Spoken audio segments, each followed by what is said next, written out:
Welcome to Workers and Transport. Whether workers were employed for the pyramid construction or at the quarries, the government supplied food and housing. Workers for the pyramids and royal necropolises were housed in more permanent villages, such as the famous Deir el-Medina. Quarry workers had more temporary lodgings. All skill levels were needed and utilized, from basic work hands to prepare the gypsum, to brickmakers and sand carriers, to skilled stonemasons to shape the blocks.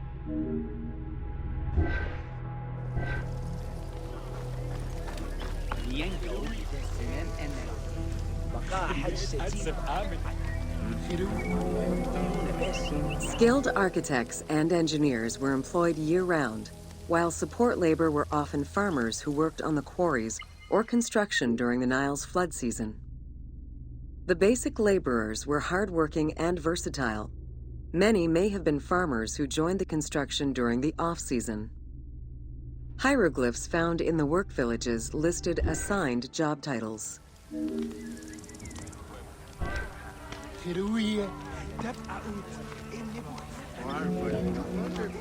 Archaeological research shows that no food was stored or prepared on site, but instead workers received abundant rations of bread, beer, and meat.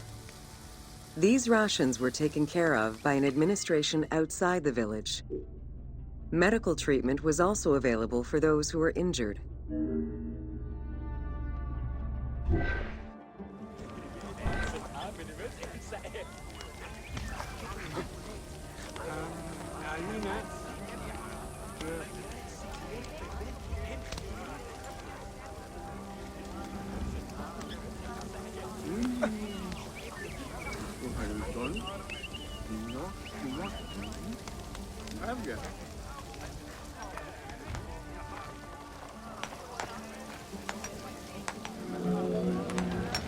While some quarries were close to the Nile, others were located across the desert and required long expeditions.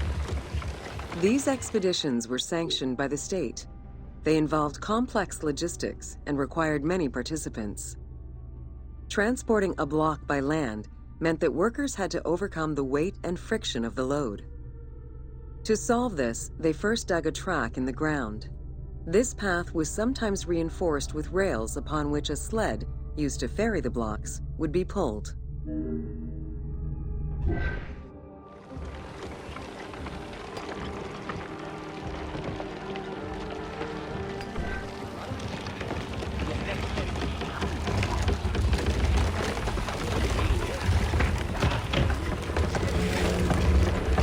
Whenever possible, blocks were toppled from a higher elevation onto the sled. Workers then poured water onto the clay at the front of the sled, creating a slick surface to more easily move the load. It wasn't until the New Kingdom that animals were used to tow the burden.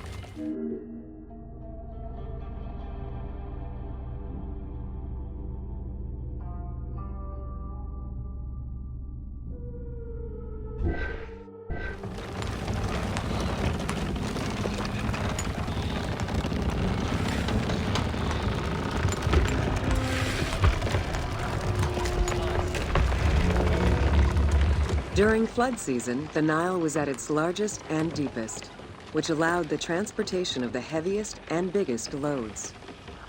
Quarries close to the river had troughs dug out to deliver the stones to the shoreline. Harbors and wharfs situated at the river's edge allowed the transfer of materials and supplies. Harbor warehouses accommodated additional stocks of stone so that they were available for the winter sailing season.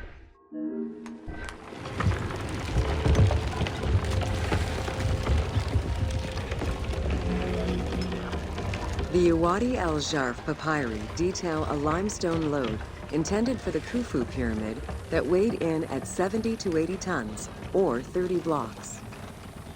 One papyrus is a fragment from a foreman's notes taken while working on the Great Pyramid. It details the transportation of limestone blocks from the Tura quarries to the construction site of the pyramid. The other papyri are shipping logs containing archives of the sailors assigned to sail the Red Sea and the Nile.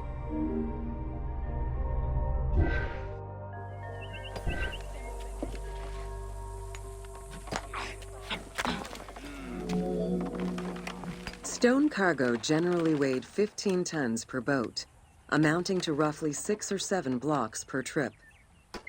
For heavier loads such as obelisks, monolithic pillars, or gigantic statues, larger boats were used. These transports are the ones typically showcased on temple walls.